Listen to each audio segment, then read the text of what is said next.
A paz do Senhor, meu querido irmão, minha querida irmã. Este é mais um programa Clássicos da Escola Bíblica Dominical, comigo, pastor Ronildo Fernandes, da Igreja Chamas do Avivamento em Governador Valadares. Louvamos a Deus por estarmos auxiliando neste ministério. Tá? É uma bênção ter você conosco nesta tarde, ok? Hoje, dia 11 de março de 2021, estaremos ensinando a lição de número 2 do dia 10 de outubro de 2010, com o tema O Poder da Palavra. Louvado seja Deus, amém? Eu gostaria que você que já conhece o nosso trabalho, se inscrevesse, tá? Compartilhasse este trabalho, porque ele é importante para a edificação da igreja, para alcançar almas para o reino de Deus, amém? Você vai estar cooperando na obra de Deus, amém? Você vai estar ajudando na evangelização de pessoas. E eu quero contar com você, amém? E eu quero ler com você o texto áureo, né, desta lição, que diz assim: lâmpada para os meus pés é a tua palavra, é luz para o meu caminho. Salmos 119, verso 105, ok? Então está mostrando este salmo, este verso, que a palavra ela é o direcionamento para a vida do homem. Louvado seja Deus. Pois bem, meu querido irmão, minha querida irmã, é de suma importância para os salvos ter a palavra de Deus nas mãos. Você que está assistindo, ame esta palavra, leia, estude, ouça os pastores, ouça os pregadores, ouça os ensinamentos da palavra e certamente Deus vai realizar uma grande obra na sua vida, no seu lar, na sua família, vai operar milagres de salvação, de libertação por meio da palavra. Creia em Cristo Jesus. Amém? A leitura em classe está no Salmo 119, versos 106 a 109, que diz, né, assim: jurei e cumprirei, que hei de guardar os teus juízos. Estou aflitíssimo, vivifica-me, ó Senhor, segundo a tua palavra. Aceita, Senhor, eu te rogo, as oferendas voluntárias da minha boca. Ensina-me os teus juízos. A minha alma está de contínuo nas minhas mãos. Todavia, não me esqueço da tua lei. E também em Mateus capítulo 4, versículo 4, que diz: ele, porém, respondendo, disse: está escrito, nem só de pão viverá o homem, mas de toda a palavra que sai da boca de Deus. Amém? Vamos orar? Senhor nosso Deus e nosso Pai, no nome de Jesus, o teu Filho amado, obrigado, Senhor, por este momento que eu estou aqui, meu Deus, realizando este trabalho para a glória e louvor do teu nome. Que o Senhor abençoe todos quantos estão assistindo, que estão também inscritos no canal, que estão divulgando, cooperando na edificação da igreja e na evangelização. Amado, abençoe cada vida que está assistindo, seu lar, sua família, sua cidade, seu local de trabalho, toda a nação brasileira seja abençoada com a bênção da salvação. Pai eterno, que eu te peço, te agradeço, em nome de Jesus, ó Pai eterno. Amém. Glória a Deus.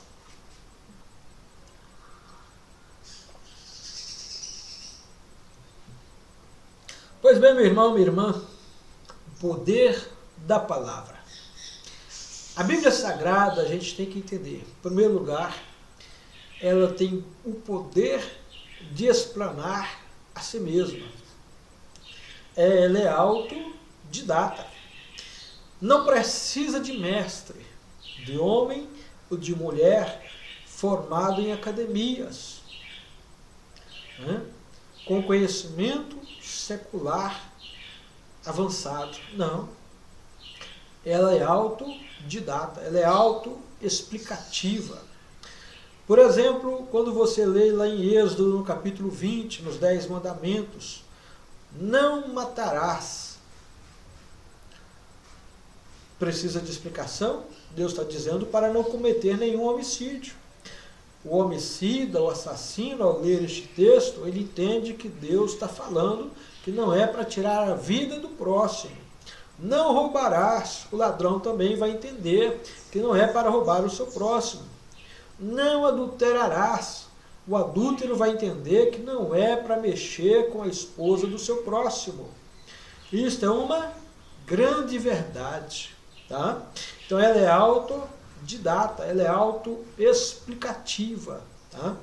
E todo o ensino, a gente sabe, ele começa do princípio do mais fácil e vai para o mais difícil. Então as pessoas vão aprender também aos poucos, podem ter certeza disso. Louvado seja Deus. Introdução, estudaremos hoje sobre o poder da palavra de Deus como instrumento da igreja, usado na orientação do Espírito Santo. Louvado seja Deus. Na carta aos Hebreus, capítulo 4, versículo 12, está escrito: porque a palavra de Deus é viva e eficaz. É mais penetrante do que espada alguma de dois gumes, que penetra ao ponto de dividir alma, espírito, juntas e medulas.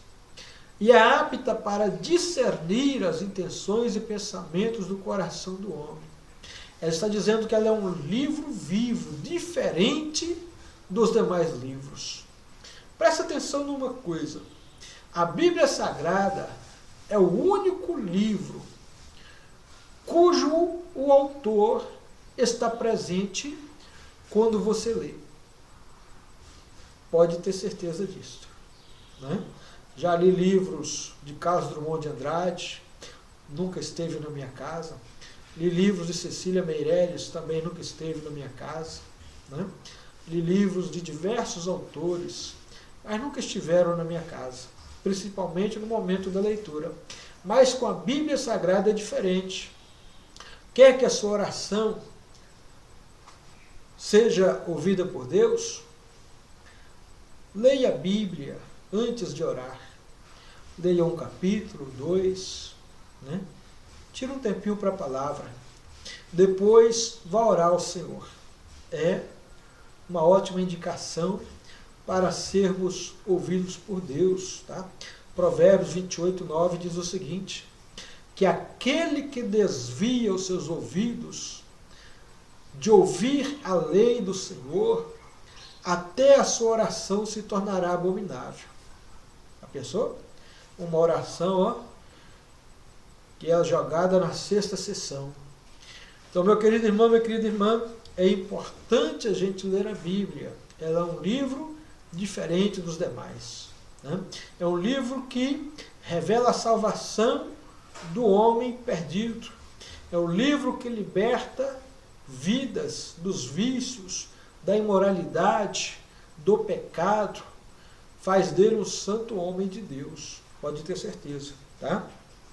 Romanos 1,16 diz, né, Paulo falando: não me envergonho do Evangelho, porque é o poder de Deus para a salvação de todo aquele que crê. Primeiro do judeu e depois do grego. Porque nele, no Evangelho, se descobre a justiça de Deus de fé em fé. Louvado seja Deus. Né? E Marcos 16 e 15, Jesus disse: ide por todo o mundo, pregai o Evangelho a toda criatura, porque quem crer e for batizado será salvo.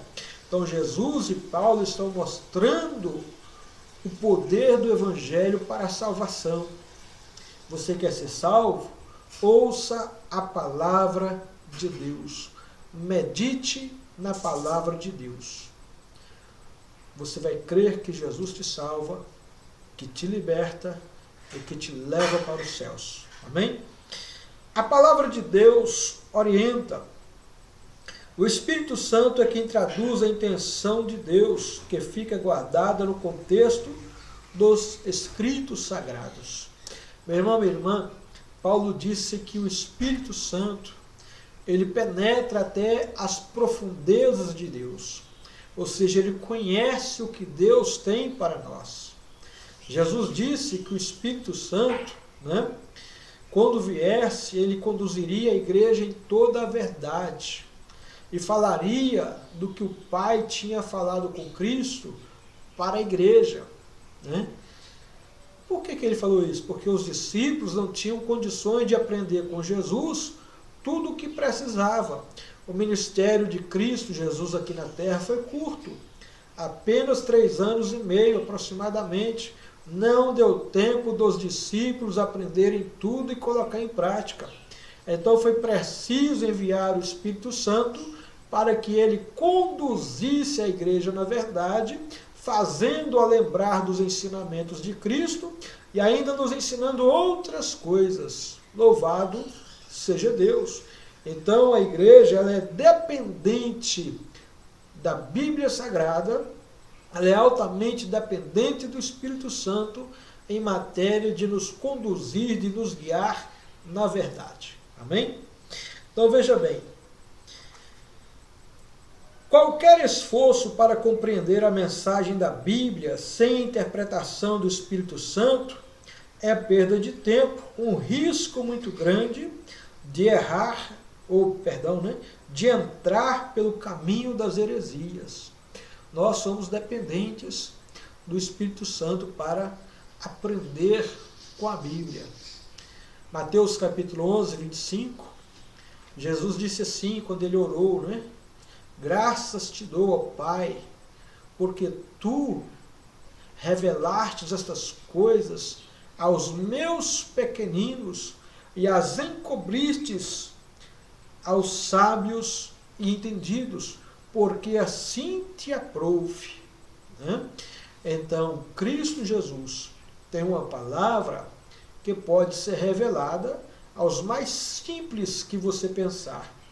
Conheço pastores semi-analfabetos, conheço irmãos que aprenderam a ler na Bíblia Sagrada.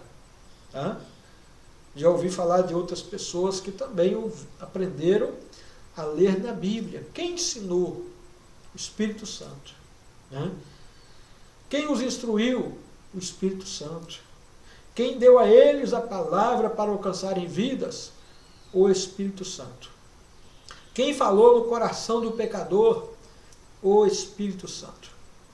Né? Porque ele, conforme João 16, versículo 8, está escrito, é quem convence o homem do pecado, da justiça e do juízo. Amém? Primeira carta de Paulo a Timóteo, capítulo 2, versículo de 1 a 4. Vamos ler?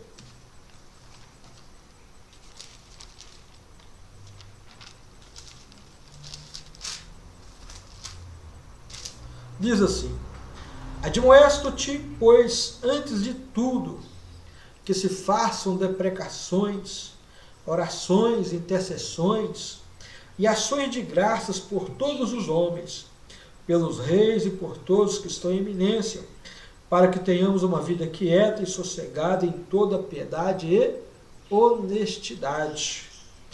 Porque isto é bom e agradável diante de Deus, nosso Salvador, que quer que todos os homens se salvem e venham ao conhecimento da verdade. Deus revela a sua palavra, né, para todos. Mas tem aqueles que vão recebê-la em especial porque não são orgulhosos, que procuram por Deus, porque querem andar no caminho de Deus, temem a Deus. Por isso que Cristo disse que Deus revelou a sua palavra aos seus pequeninos. Né? Aí você vai observar também, no livro de Atos, capítulo 10, versículos 34 e 35, Pedro dizendo que Deus não faz acepção de pessoas. Tá? Ele diz assim, Atos 10, 34 e 35.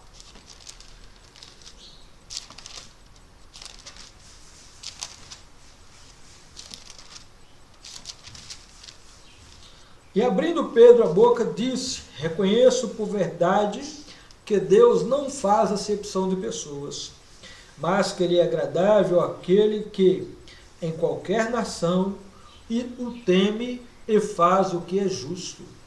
Então Deus olha primeiro, me teme, faz o que é justo, vou dar a minha palavra, vou revelar minha salvação. Salmo 101, verso 6 diz, né? Os meus olhos procurarão os fiéis da terra, e aquele que anda no caminho reto, esse me servirá. Então Deus revela a sua palavra para aqueles que o temem, em qualquer nação. Não faz acepção de pessoas.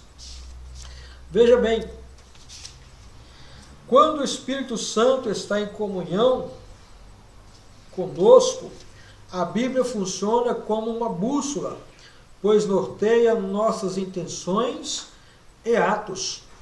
Por ela somos guiados no caminho do Senhor, entendendo a vontade soberana de Deus para a nossa vida, em particular,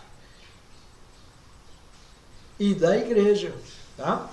Então veja bem, é ela quem vai nos conduzir, que vai criar normas para a nossa conduta cristã, para a ética cristã. Na carta de Paulo aos Filipenses, capítulo 4, versículo 8, Paulo disse assim: quanto a mais, irmãos, tudo que é verdadeiro, tudo que é honesto, tudo que é justo, tudo que é puro, tudo que é amável, tudo que é de boa fama, se há alguma virtude e se há algum louvor, nisso pensai. Louvado seja Deus. Então nós temos que ter o entendimento que a Bíblia nos mostra a conduta cristã para seguirmos. Em Atos 11, 25 e 26, diz o texto que Paulo e Barnabé passaram um ano inteiro em Antioquia, ensinando a palavra de Deus. E qual foi o resultado do ensino? Diz no verso 26, que os discípulos do Senhor, pela primeira vez, foram chamados de cristãos. Receberam o ensino da palavra, tiveram a vida transformada e foram reconhecidos pela primeira vez como cristãos. O que não estava acontecendo na igreja de Jerusalém. Pelo menos a Bíblia não diz, né? Vamos lá. Os que permanecem na palavra de Deus nunca perdem de vista os propósitos do Senhor e conseguem trilhar a estrada da obediência e ser abençoados. Né? Então entenda que a Bíblia ensina o caminho da bênção, como eu disse no Salmo 1, verso de número 3. Né? Vamos abrir aqui em João capítulo 15, João capítulo 15, versículos 7 e 8. Olha outro caminho aí. O caminho da bênção. Se vós estiverdes em mim e as minhas palavras estiverem em vós, pedireis tudo o que quiserdes e vos será feito. Nisto é glorificado o meu Pai, que deis muito fruto, e assim sereis meus discípulos. Né? Se estivermos ligados na palavra. Né? Ligados em Cristo e a palavra dele em nós, tudo que a gente pedir vai ser feito. Né? O que for para a glória de Deus, tá?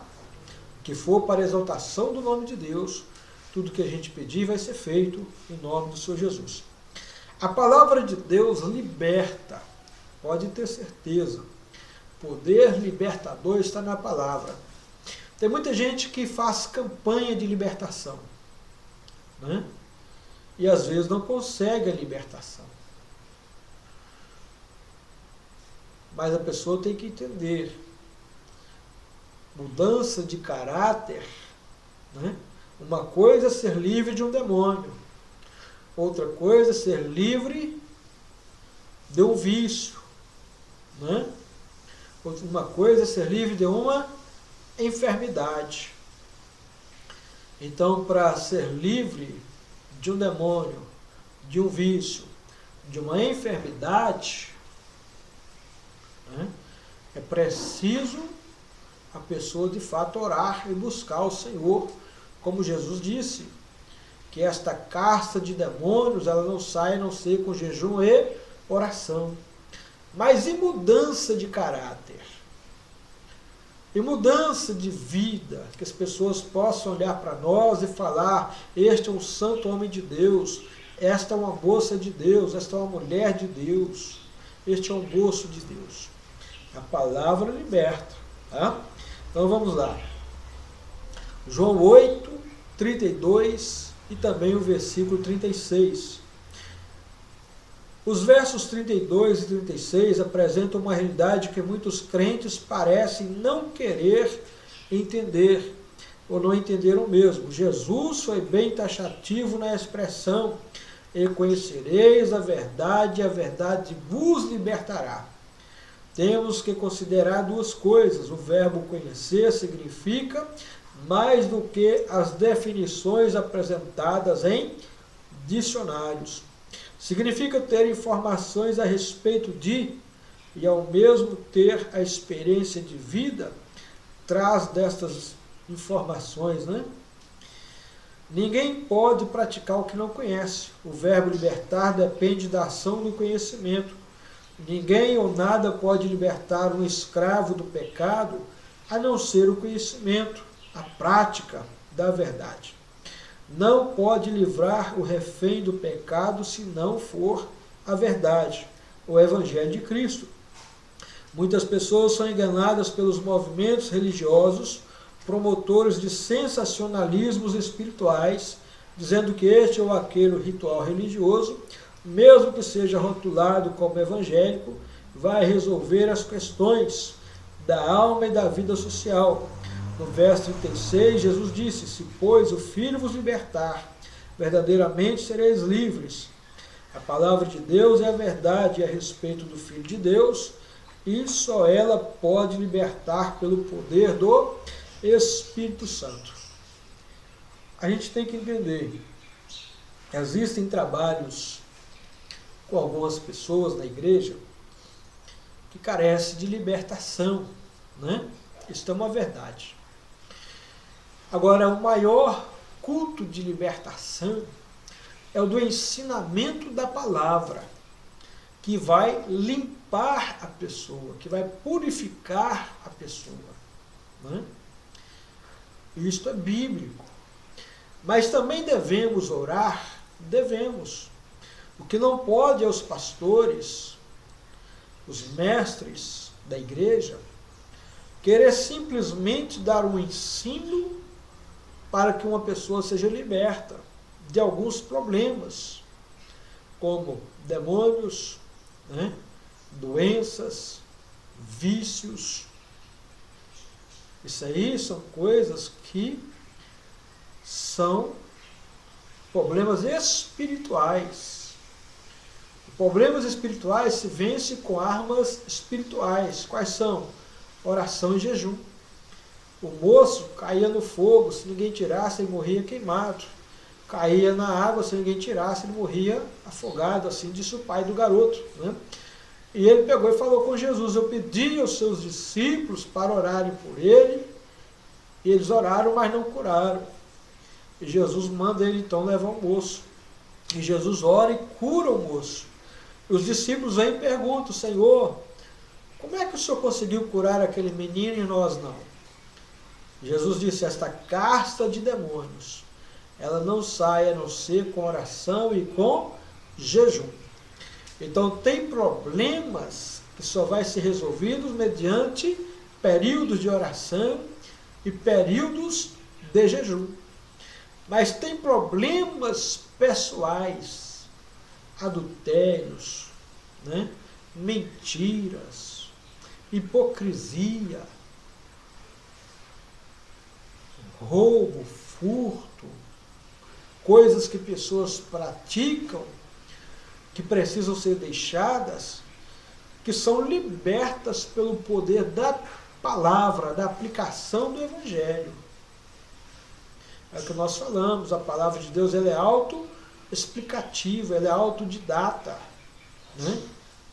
Então tem coisas que o camarada vai ouvir, ó, não roubarás, ele para de roubar, não vai mentir mais, ele não mente mais, né?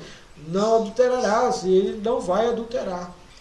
Então a gente está olhando aqui que a palavra de Deus liberta, né, o homem cheio de vícios, né, mas cura de enfermidade, libertação de possessos, de viciados, oração e jejum. Ok? A palavra de Deus e a verdade a respeito do Filho de Deus, e só ela pode libertar do poder, né? Libertar pelo poder do Espírito Santo. O apóstolo Paulo, na sua primeira carta a Timóteo, ele vai dizer assim no capítulo 1, versículos 13 a 16: A mim que dantes fui blasfemo e perseguidor e opressor, mas alcancei misericórdia porque eu fiz ignorantemente na incredulidade. E a graça de nosso Senhor superabundou com a fé e o amor que há em Jesus Cristo. Esta é uma palavra fiel e digna de toda aceitação, que Cristo Jesus veio ao mundo para salvar os pecadores, dos quais eu sou o principal. Então Paulo está dando testemunho da graça que ele recebeu por meio de Cristo. E ele se coloca como o principal dos pecadores e aponta a Bíblia Sagrada como sendo um livro fiel e digno de toda aceitação. Então, meu irmão, minha irmã, a palavra de Cristo, de fato, ela liberta. A palavra sustenta, né? Ponto 2 aqui, ponto 3, a palavra de Deus sustenta. Deuteronômio capítulo 8, versículo 3, Moisés disse que de tudo que sai da boca de Deus é que vai alimentar o homem, ou seja, da palavra de Deus. Amém? A declaração deste versículo define com muita clareza a questão. Por ser essencialmente espiritual, a alma do homem também se alimenta das coisas espirituais. E quando se trata da vida de um escolhido de Deus, a única coisa que pode sustentá-lo de verdade é a palavra de Deus. O Espírito Santo faz o crente entender as verdades de Cristo, desde o plano da salvação, né? A edificação até a santificação em Deus. Tá? Então veja bem, o plano da salvação, ele é mostrado na pessoa de Cristo, João 3,16. Porque Deus amou o mundo de tal maneira que deu seu Filho unigênito, para que todo aquele que nele crê não pereça, mas tenha vida eterna. Este é o plano da salvação. Aí vem a edificação dos salvos agora, né? 1 Coríntios 14, versículo 26, Paulo diz assim, olha, vocês quando se reúnem, vocês têm salmos, têm doutrina, têm oração, têm revelação, mas façam tudo para a edificação. Então, a partir do momento que o crente vai aprendendo da palavra, vai participando dos cultos, né, seja de louvor e adoração e de palavra, ele vai sendo edificado, fortalecido na fé. Tá? E na primeira carta de Pedro, capítulo 1, versículos 15 e 16, ele vai aprender que ele precisa se santificar também. Pedro disse assim, olha, mas como aquele que vos chamou é santo, sede vós também santos em toda a vossa maneira de viver. Sede santo porque eu sou santo, diz o Senhor. Então, o salvo entende o plano da salvação, entende que ele precisa crescer, se edificar na fé e precisa se santificar, porque o Deus que ele serve é um Deus santo. Amém? O raquitismo espiritual de certas pessoas deve-se ao fato delas não se interessar pelos cultos de educação religiosa da igreja, os cultos doutrinários, os cultos de ensino. Infelizmente, né, como Oséias disse, capítulo 4, versículo 6, o meu povo é destruído porque lhe faltou conhecimento. Né? Então, muitos permanecem raquíticos na fé, passando anos e anos, são a mesma pessoa, os mesmos costumes, os mesmos hábitos dentro da igreja, não mudam nada, nenhuma vírgula. Né? Louvado seja Deus porque acreditaram em Cristo, estão lá na igreja. Mas precisam entender que tem que crescer na vida espiritual. Tá? Isso é uma verdade. Um crente que não frequenta a escola bíblica dominical e estudo bíblico, por exemplo, é espiritualmente fraco, sujeito a desmoronar na fé por qualquer razão. Ele não tem força para suportar se qualquer as adversidades da vida. Não consegue enfrentar as dificuldades que a carreira cristã impõe sobre os fiéis. É improdutivo e não desenvolve na crença. Quando o Filho de Deus ama e pratica os mandamentos da palavra de Deus, é forte, destemido, produtivo, eficaz, sempre crescente na fé e na comunhão eterna com Deus. Geralmente não notamos nele qualquer sintonia ou sintoma, de insatisfação. A suficiência do Evangelho de Cristo nos mantém sustentados. Mateus capítulo 7, versículos 24 e 25, Jesus disse assim: todo aquele, pois, que escuta estas minhas palavras e as pratica, compará-lo-ei ao homem prudente, que edificou a sua casa sobre a rocha. Vieram os ventos, os rios, as chuvas, combateram contra ela, mas ela não caiu, porque estava edificada sobre a rocha. Então, o crente que ouve a palavra, que põe em prática, pode vir os ventos, pode vir as tempestades, os problemas da vida, que ele não vai ser abalado, porque ele vai estar edificado sobre a rocha que é Cristo, sobre a sua palavra. Amém? Ponto 4, a palavra nos aproxima de Deus. Romanos 11, 33. Ó profundidade das riquezas, tanto da sabedoria como da ciência de Deus. Quão insondáveis são os seus juízos, e quão inescrutáveis os seus caminhos. É possível que o apóstolo estivesse num lugar reservado, longe de qualquer possibilidade de ser interrompido durante esta profunda comunhão com Deus.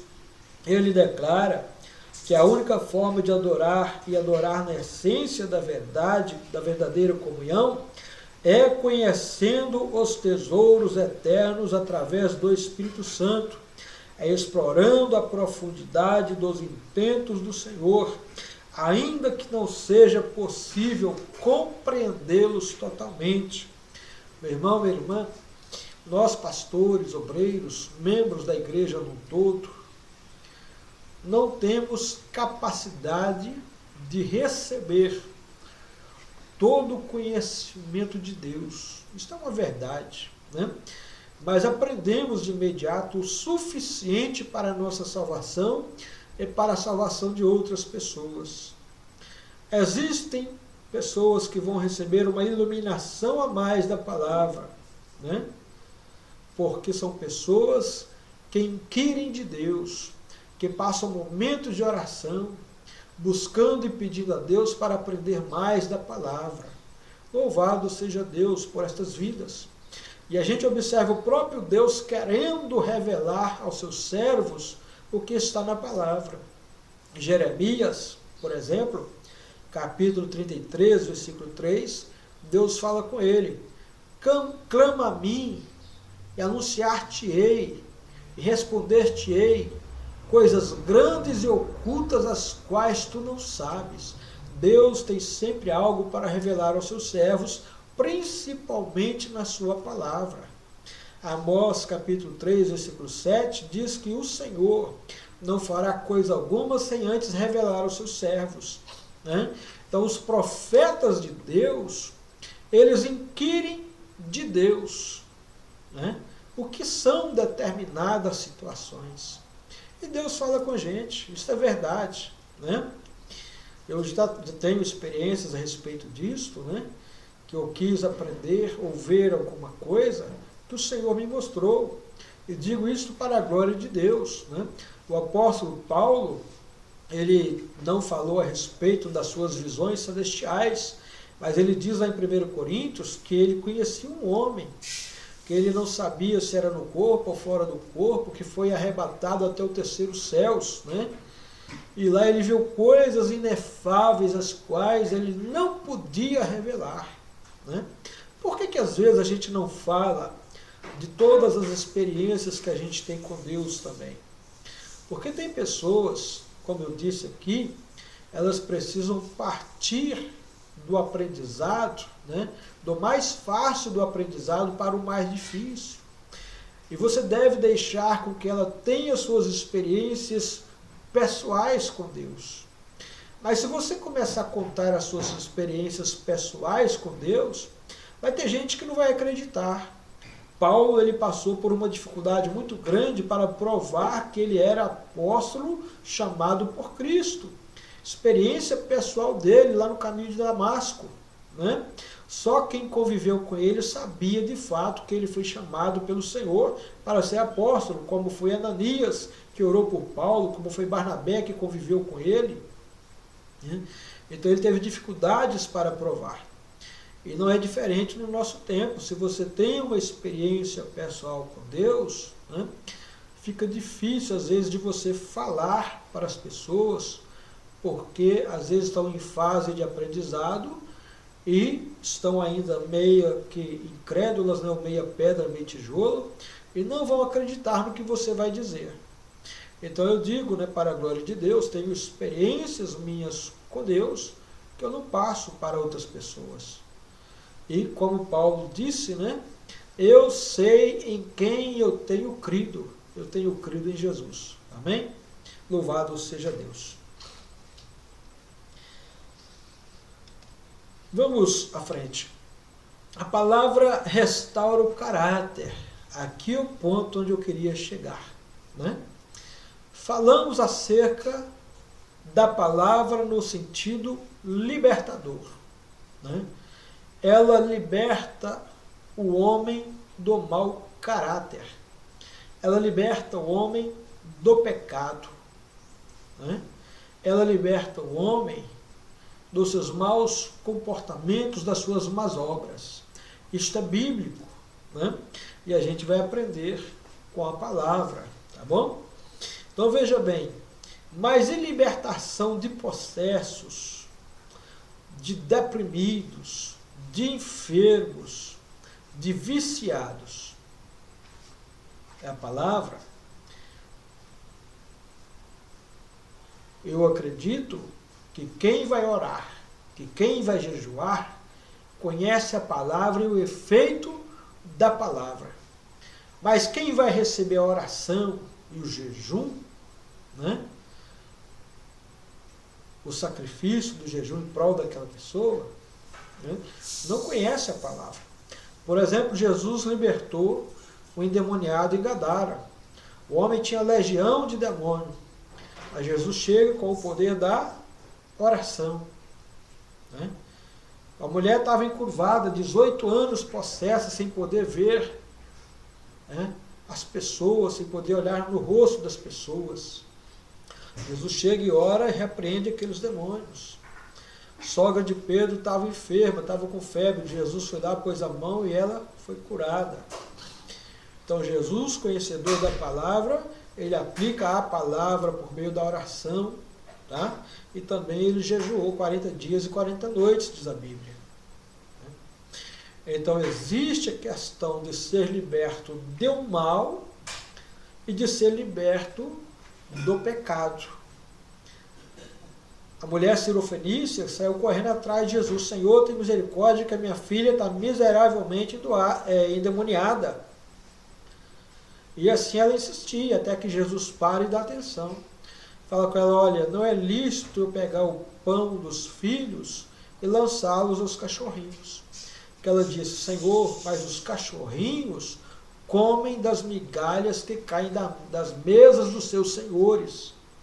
E Jesus disse, grande é a tua fé, mulher, vai, porque a tua filha está liberta. E ela foi e encontrou a filha liberta, né?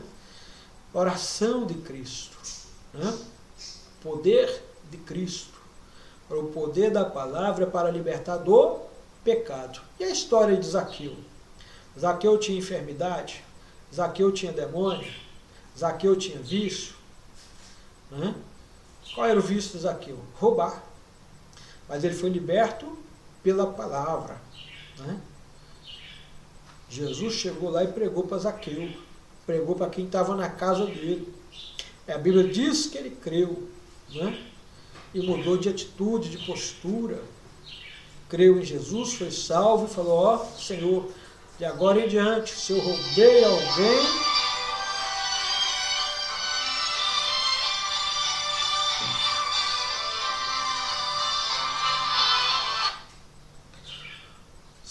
alguém, eu vou restituir 4 vezes mais. E vou dar metade dos meus bens para os pobres. Meu querido irmão, minha querida irmã, como é importante a gente atentar para os detalhes da Bíblia. E Paulo ele vem dizendo, na segunda carta de aos Coríntios, capítulo 10, versículo 4, né, que as armas da nossa milícia não são carnais, mas são poderosas em Deus para a destruição das fortalezas. Então isso é importante para nós. Entender que Cristo, né, com a sua palavra, ela restaura o caráter do homem. Tá? Segunda carta de Paulo a Timóteo, capítulo 3, versículos 16 e 17, Paulo vai dizer assim: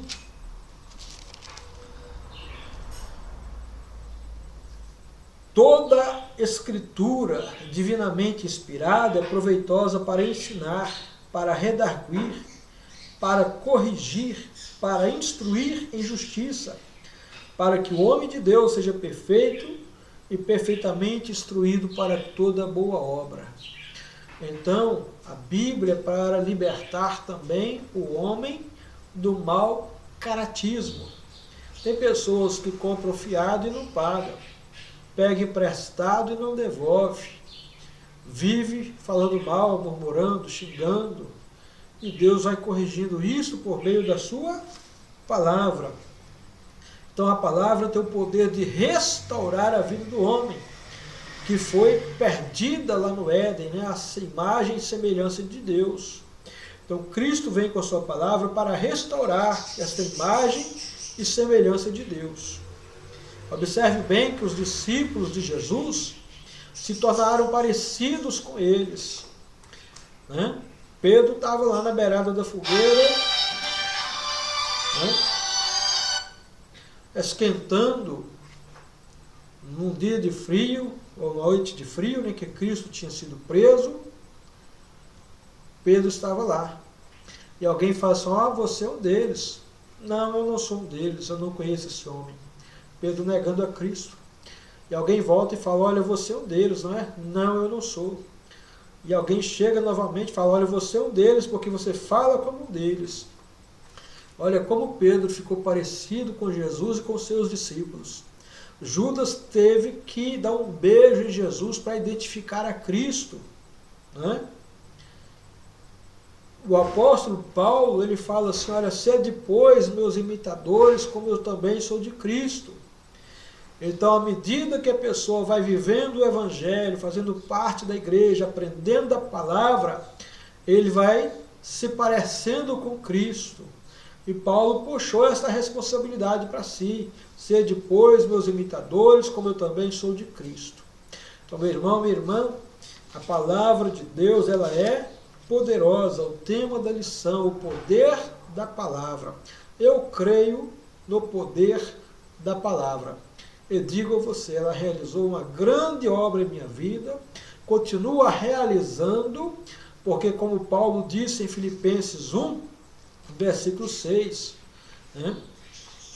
Tenho por certo isto mesmo, que aquele que em vós começou a boa obra, a aperfeiçoará até o dia da vinda de Cristo. Que Deus em Cristo abençoe você, abençoe sua família, participe mais da escola bíblica dominical, dos estudos bíblicos, ouça seu pastor, ouça a pregação do Evangelho. Deus vai mudar a sua vida por meio da palavra. Que Deus te abençoe, em nome do Senhor Jesus. Amém. Até amanhã, se Deus quiser, às 15 horas da tarde.